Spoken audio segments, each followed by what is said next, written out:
Stem stitch is a beautiful stitch that you can use for line work or as a decorative embellishment. To start, pull your needle up through the fabric and then down into the fabric, but leave a little loop in your thread.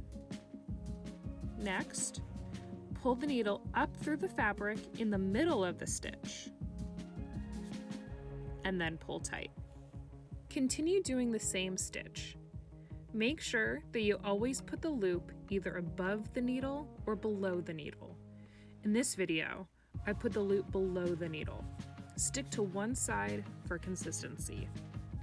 I'm working right to left, but you can work left to right if you like.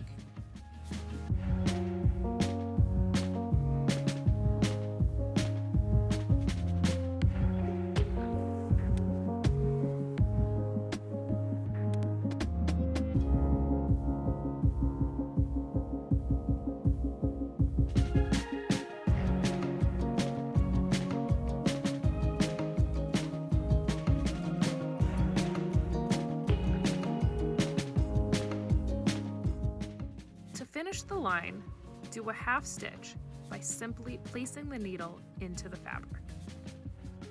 To do stem stitch along a curve, do exactly the same thing as you did with the line. When embroidering along curves, it's usually best to make your stitches smaller than when embroidering a line.